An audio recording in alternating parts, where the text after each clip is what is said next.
और यूपी उत्तराखंड में बीजेपी की बड़ी जीत के बाद दिल्ली में पीएम मोदी के पार्टी हेडक्वार्टर में जोरदार इस्तकबाल हुआ। पीएम ने जीत के लिए अवाम का शुक्रिया अदा किया। उन्होंने कहा कि 2024 के नताइज 2022 के नताइज ने तय कर दिए।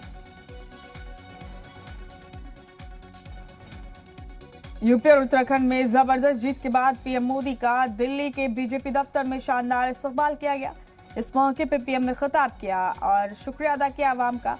पीएम ने जीत के लिए अवाम को शुक्रिया अदा करते हुए कहा कि 2024 के नताइज 2022 के नताइज ने तय कर दिए।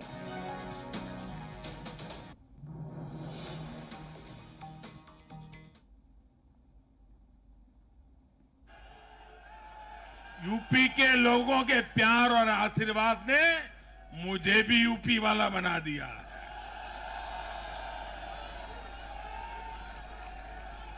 मैं बनारस का सांसद होने के नाते